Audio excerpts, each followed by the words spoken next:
Dans ce quatrième épisode de la série de vidéos techniques de mémorisation, on va répondre à cette question. Est-ce que ça marche vraiment? Est-ce que ces techniques de mémorisation marchent réellement? Est-ce qu'ils vont vous permettre de réussir vos études? Eh bien, pour répondre à cette question, nous allons faire un avant-après. Je vais vous montrer mes résultats avant avoir mis en pratique ces techniques et puis après les avoir mis en pratique.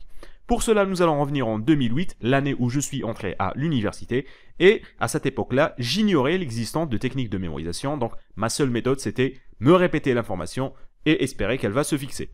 Résultat, eh bien je vais vous montrer mes résultats pendant cette époque, donc regardez que la moyenne du semestre 1 de ma première année était de 11,16, donc quelque chose de tout à fait moyen, et elle a encore diminué pendant le deuxième semestre, elle est passée de 10,91. Donc j'étais clairement pas un étudiant brillant.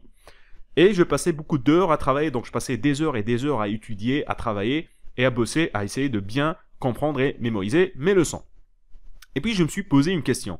Est-ce qu'il n'existerait pas une méthode qui me permettrait d'apprendre et mémoriser mes leçons facilement et rapidement? Donc j'ai fait une petite recherche, j'ai trouvé plusieurs livres sur le sujet, que j'ai décidé de lire et de mettre en pratique. J'ai aussi trouvé plusieurs formations que j'ai suivies.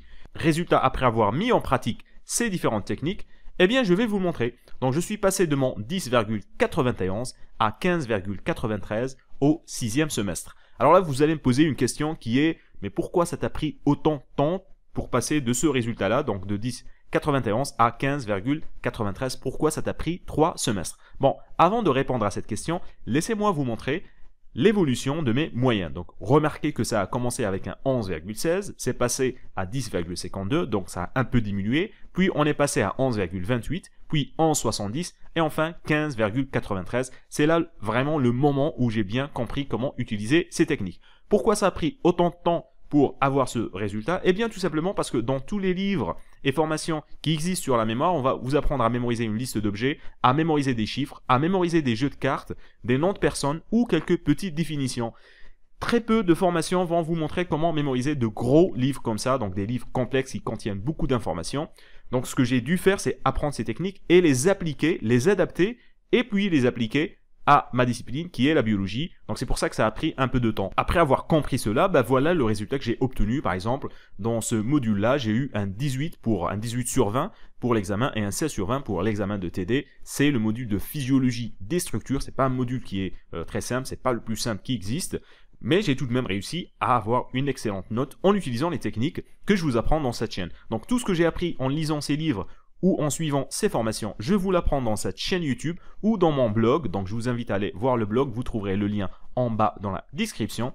Mais si vous voulez vraiment améliorer votre mémoire et votre capacité de mémorisation, je vous invite à aller voir ma formation Méga Mémoire, maximiser votre mémorisation. C'est une formation vidéo qui fait plus de 5 heures de contenu dans laquelle je détaille étape par étape comment vous pouvez développer votre mémoire et comment vous pouvez arriver à mémoriser des contenus super complexes et super longs, super durs, très rapidement et voire même très facilement.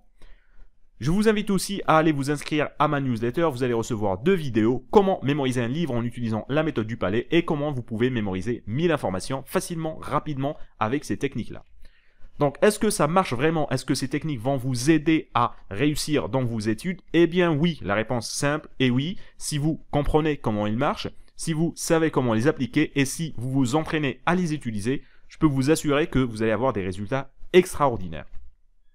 Voilà, nous sommes arrivés à la fin de cet épisode. Comme toujours, n'oubliez pas de me laisser vos avis et commentaires. N'oubliez pas aussi de vous abonner à la chaîne si ce n'est pas encore fait.